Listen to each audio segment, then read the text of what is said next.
Hello everybody, I'm Robert Cross. I'm a professor and a Wellcome Senior Investigator at Warwick Medical School, where my lab members and I do experiments aimed at finding out how single molecular motor molecules work. I'm also Director of Warwick's Centre for Mechanical Cell Biology and Director of our new MSci Integrated Science course, known locally as the Hook Science Programme. So welcome. In this talk, I want to try to paint a general picture of the course, about the motivation that lies behind it, about the design process that we went through, about who will deliver the course and how we will do it, and about how, in the end, we think it can make you, a young scientist, into a better scientist. After this talk, there'll be space for questions, and we hope also that you'll join us later to experience some actual material from the course delivered by one of the course instructors. So why have we developed this course? Everyone involved with CF10 is a working scientist who is pursuing their own successful research programme here at Warwick.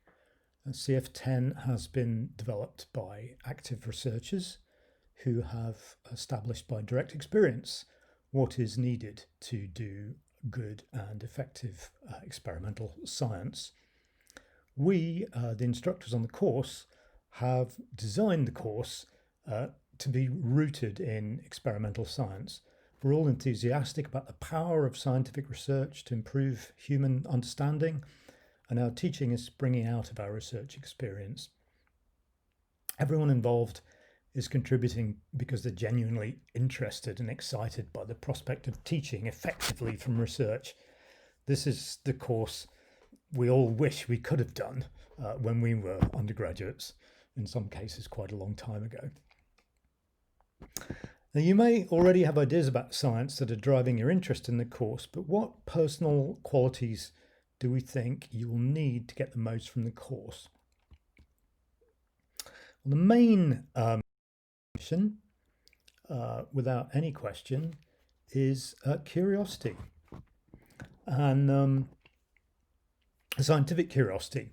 So these are some quotes from Nobel Prize winners. So please take a moment to read these. Marie Curie, who's at the top left there, who I've personally been much inspired by, did not leave us much in the way of inspirational quotes, but she does advise that we stop being afraid and start trying to understand how the world really works.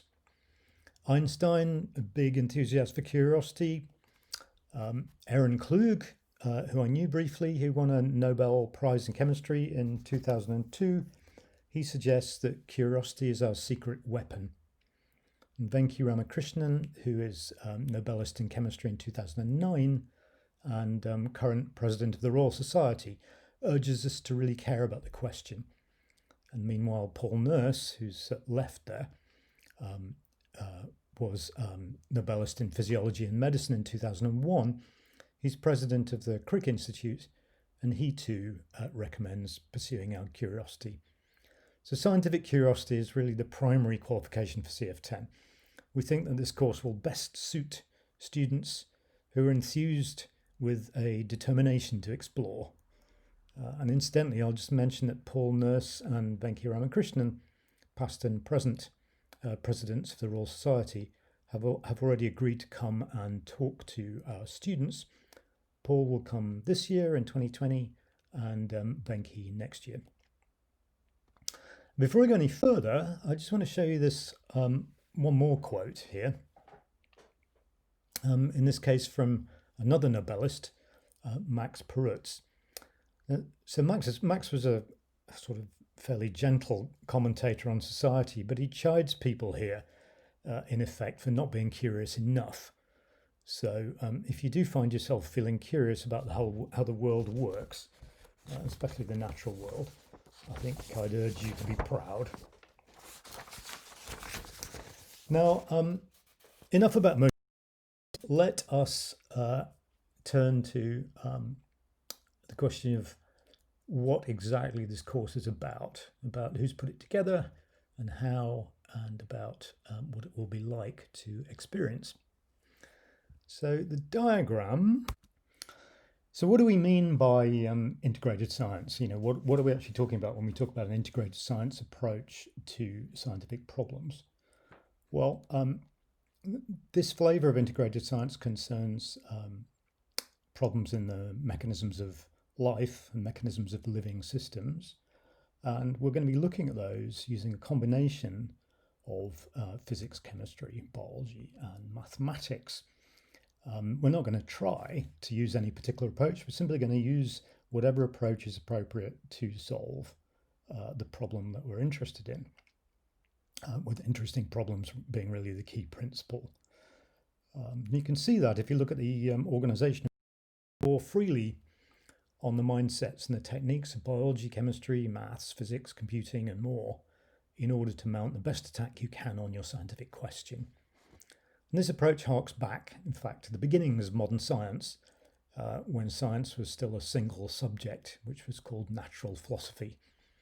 Of course, there are good reasons for the splitting of science into separate subdisciplines, but what we want to do is to help a new generation of scientists to draw freely on the tools and concepts of these different areas of science to allow them to address particular problems in the most effective way possible. So that we can paint a picture of the course is for you to ask questions and us to answer them. And there will be a chance to do that after this talk. Ordinarily, of course, on an open day, we would discuss face-to-face, but on this occasion we can't. So I'm afraid you'll need to type your question, but I would encourage you very strongly, please, to do so. We'll be delighted to answer your questions. And then meanwhile, here are some bullet points, which sort of summarize some key points about the course. So we're aiming at recruiting students who have some sense that they want to do science for a career in the future, some aspect of science for a career in the future. I've mentioned already that this is inspired by successful courses in the US, but the other point is, of course, that Warwick is currently the UK pioneer in this area. There really isn't another course like this in the country as yet, and that's something to keep in mind. Oh yes, and sorry, I should also mention that the cohort of students that we're seeking to recruit is just 12 at this point. So we would have 12 in the first year, and we will aim at 12 or close to 12 in the second year as well, just because that gives us a very personal connection with you as the students, and it means that you get a very personalized experience from your instructors. So instructors, here are some portraits of your instructors. Each of these people, as I mentioned, runs a lab at Warwick, and a little Googling can reveal what they do. I can assure you that from my personal experience, everyone involved is not only a seriously good scientist, but is also super motivated and super nice. So we have a really outstanding scientific culture here. We're good at designing, carrying out, and interpreting good experiments, and we want to share those skills with you to allow you to make your own unique contributions. And then one thing I'm really happy about with the course is that we have the willing involvement in our design process of a group of postgraduate integrated science students. So our student advisory board for this course is composed of volunteer MSc and PhD students at Warwick who have recent experience of learning and doing integrated science at the postgraduate level, and vivid memories of the limitations of their own undergraduate courses at various universities in the UK and elsewhere. So importantly, these students will make themselves available to integrated science undergraduates to advise and support them in any way they can with issues that arise during the course. You'll of course be able to go to your instructors with scientific issues, and you'll also have a primary and a secondary personal tutor unconnected with the course. Very importantly, we encourage you to work with other students, both in your cohort to get insight into problems and gain skills, But also different students will arrive with different skills, and we encourage you to share your own skills and to tap into other people's. Our advisory board of postgraduate students will provide peer support, as I've described. This can be your first line of assistance with any problems.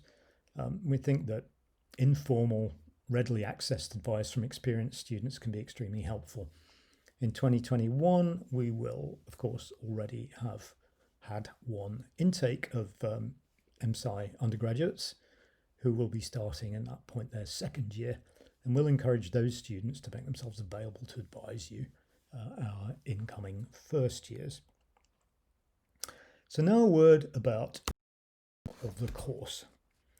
This is a 4-year course, including a final year in which you will pursue your own self-designed research project, embedded in a Warwick lab, but potentially spending time in a collaborating lab elsewhere.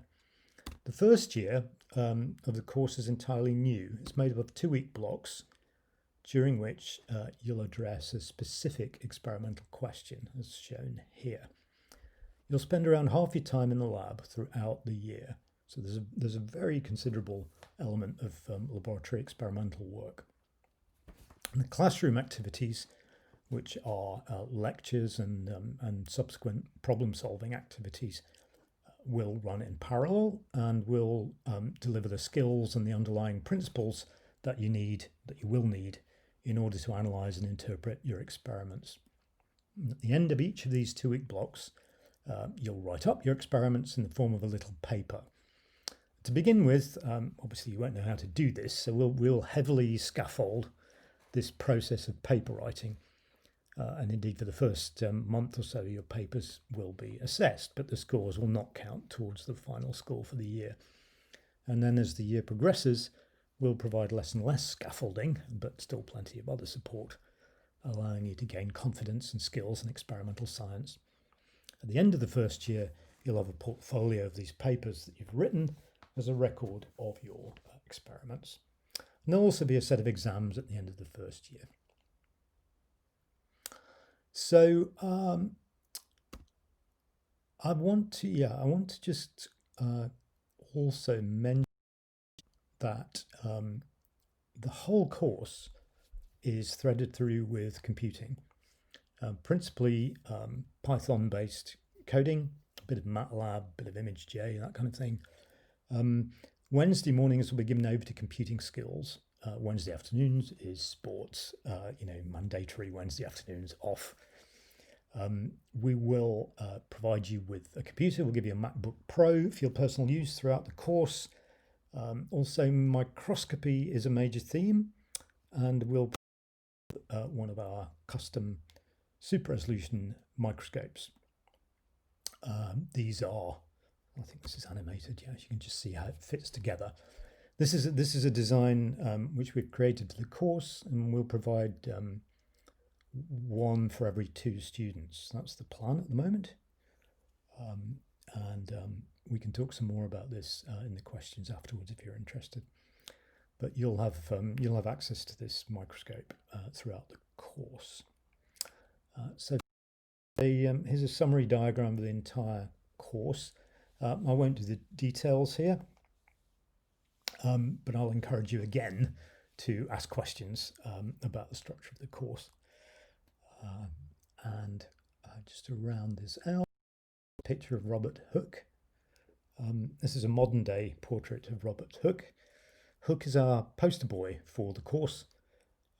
He was a pioneering instrument maker and one of the first, and possibly the very first, professional scientists. He's sometimes called England's Leonardo. So his attitude to science, we think, epitomizes the spirit we're trying to recapture with this course, which is that the important thing to do is to explore, to ask questions fearlessly, and to develop and harness tools from different disciplines.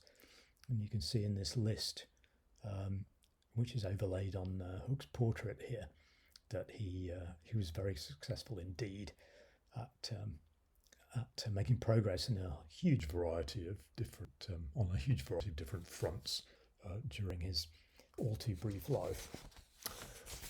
So that's it. Scenes from an authentic open day, which is what you're missing today, of course.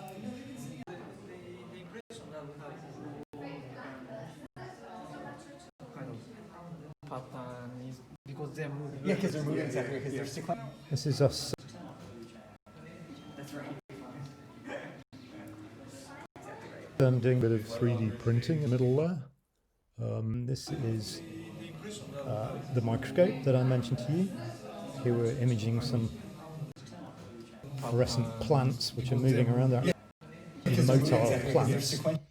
And here's some more microscopy. This is a later block of the course concerned with embryonic development and the patterning of embryos, the mathematics of that. So please, come and visit, come and discuss. Please get in touch. Thank you very much for your attention.